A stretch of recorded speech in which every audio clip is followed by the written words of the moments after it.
도르트 신조 셋째, 넷째 교리. 사람의 부패. 하나님께로의 회심과 그 회심이 일어나는 과정. 1항. 타락이 사람의 본성에 끼친 영향. 사람은 본래 하나님의 형상을 따라 지음받았다. 하나님께서는 사람의 지성은 사람을 창조하신 하나님과 영적인 일들에 대한 참되고 유익한 지식으로 채워주시고, 사람의 의지와 마음은 의롭게, 정서는 순결하게 지으셨다. 참으로 사람의 모든 면이 거룩했다. 그러나 사람은 마귀가 유혹하자 자유의지로 하나님을 거슬러 반역함으로써 하나님께서 주신 이 탁월한 은사들을 스스로 상실했다. 그리하여 이 탁월한 은사들을 대신하여 사람의 지성은 무지와 끔찍한 어둠과 헛된 생각과 왜곡된 판단에 사로잡히게 되었고, 마음과 의지는 사악하고 패역하고 완고해졌으며 그의 모든 정서는 불결하게 됐다. 2항. 부패의 확산. 타락 후 사람은 자기 자신과 똑같은 본성의 자녀들을 낳았다. 다시 말하면 사람은 부패한 존재로서 부패한 자녀들을 낳은 것이다. 이 부패는 오직 그리스도 한 분만을 제외하고는 하나님의 공의로운 심판에 따라 아담으로부터 그의 모든 후손에게 퍼졌다. 이는 이전에 펠라기우스주의자들이 주장한 것처럼 모방에 의해서가 아니라 사악한 본성이 유전됨으로 일어난다. 3항. 전적 무능. 따라서 모든 사람이 죄 중에서 잉태되며 진노의 자녀로 태어난다. 구원받을 만한 어떠한 선도 행할 수 없고 항상 악을 행하며 자기 죄 가운데 죽었고 죄의 노예다. 사람은 성령님의 중생하게 하시는 은혜가 없이는 하나님께로 돌아오거나 타락한 본성을 고치거나 하나님께서 자신들을 새롭게 하시도록 내어드리려고 하지도 않으며 할 수도 없다. 4항. 불충분한 본성의 빛. 물론 타락 후에도 사람에게는 본성의 빛이 어느 정도 남아있다. 그래서 사람은 하나님과 세상 만물과 선과 악의 차이에 대해 약간의 지식을 갖고 있으며 덕과 외적 선행에 어느 정도 열의도 지니고 있다. 그러나 사람은 이 본성의 빛으로는 구원에 관한 하나님의 지식을 알 수 없으며 참되게 회심할 수도 없다. 게다가 사람은 지금까지도 자연계에 관련된 일들과 사회적인 일들에서조차도 이 본성의 빛을 올바르게 사용하지 않는다. 그보다도 이 본성의 빛의 특성이 정확히 어떤 것이든 여러 방법으로 이 빛을 왜곡하고 불의로 이 빛을 억누른다. 그렇게 함으로써 사람은 스스로 하나님 앞에서 핑계할 수 없게 된다. 5항. 율법의 불충분함. 본성의 빛에 대한 이러한 사실은 하나님께서 모세를 통해 유대인들에게 특별히 주신 십계명에도 똑같이 적용된다. 왜냐하면 십계명, 곧 율법은 비록 사람이 지은 죄의 무거움을 드러내고 그 죄책을 더욱 깨닫게 하지만 사람에게 구원의 은혜를 줄 수는 없기 때문이다. 율법은 사람을 비참의 상태에서 나오게 할 수도 없고 빠져나올 방법을 그에게 알려줄 수도 없기 때문이다. 오히려 육신으로 말미암아 연약한 율법은 죄인을 저주 아래 남겨둔다. 6항. 복음의 필요. 그러므로 본성의 빛이나 율법이 할 수 없는 것을 하나님께서는 성령님의 능력으로 화목하게 하는 말씀 또는 화목하게 하는 직분을 통해 이루신다. 이것이 바로 메시아에 관한 복음인데, 이 복음을 통해 하나님께서는 구약과 신약 아래에서 믿는 모든 사람을 구원하시는 일을 기뻐하셨다. 7항. 하나님께서 복음을 어떤 사람들에게는 주시고 어떤 사람들에게는 주지 않으시는 이유. 하나님께서는 복음을 통해 구원하시는 하나님의 뜻에 관한 비밀을 구약 아래에서는 단지 소수의 사람에게만 계시하셨다. 그러나 신약 아래에서는 민족 간의 차별 없이 많은 사람에게 이 비밀을 드러내셨다. 복음이 이러한 차이를 두고 전해진 이유는 어느 한 민족이 다른 민족보다 더 가치가 있어서라거나 본성의 빛을 더 잘 사용해서가 아니다. 오직 하나님의 주권적이며 선하신 기쁨과 받을 자격 없는 사람에게 베푸시는 하나님의 사랑 때문이다. 그러므로 마땅히 받아야 할 모든 것 대신에 오히려 그토록 심히 큰 은혜를 하나님께 받은 사람들은 겸손하고 감사하는 마음으로 이 사실을 인정해야 한다. 또한 이 은혜를 받지 못한 사람들에게 나타내신 하나님의 엄격하고 공의로운 심판에 대해 꼬치꼬치 캐물으려 해서는 결코 안 되며 사도들과 함께 경배해야 한다. 8항. 복음을 통해 진지하게 부르심. 그렇지만 복음을 통해 부르심 받는 사람들은 진지하게 부르심을 받는다. 하나님께서는 진지하고 지극히 진실하게 하나님께서 기뻐하시는 것을 자신의 말씀에서 알려주시기 때문이다. 따라서 부르심을 받은 사람들은 하나님께 나와야만 한다. 하나님께서는 하나님께 나아와 자신을 믿는 모든 사람에게 영혼의 안식과 영생 또한 진지하게 약속하시기 때문이다. 9항. 부르심을 받은 사람 중 어떤 사람들이 복음을 거절하는 이유.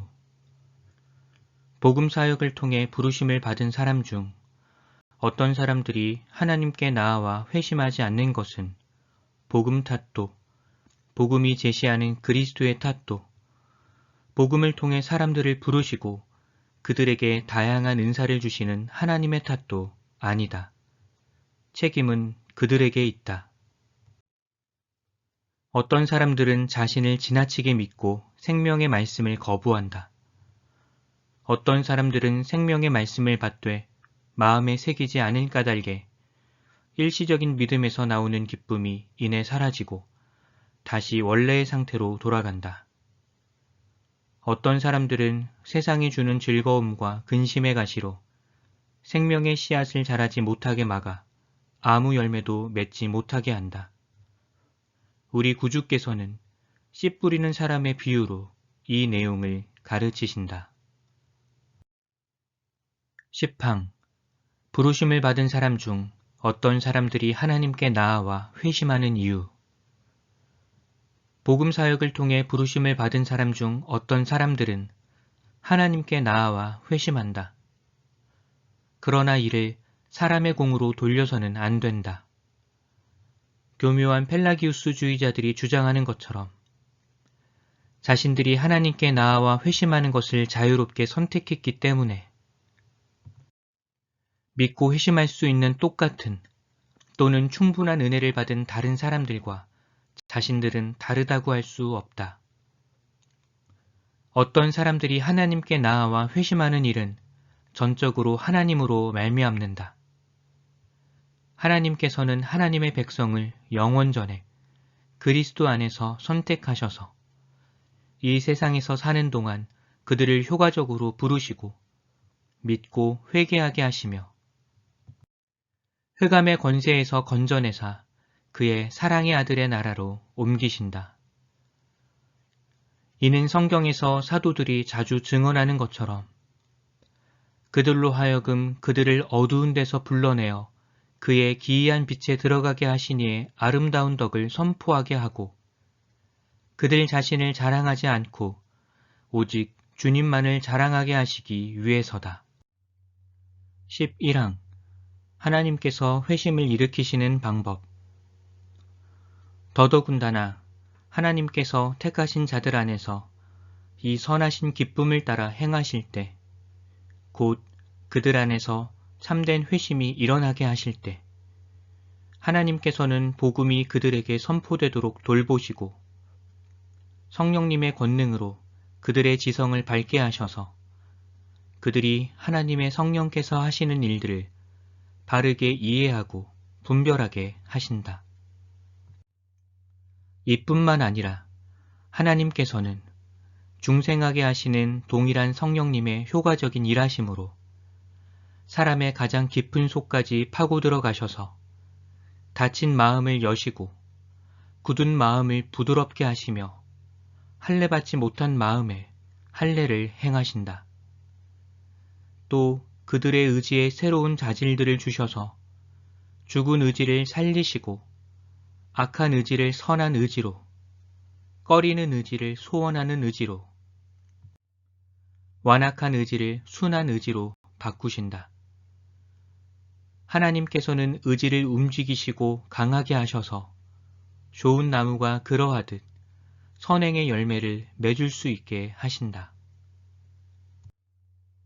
12항 초자연적인 중생. 이것이 바로 성경에서 그토록 밝히 선포하는 중생이다. 새 창조요, 죽은 자들 가운데서 다시 살리심과 부활이다. 이를 하나님께서는 우리의 도움 없이 우리 안에서 이루신다.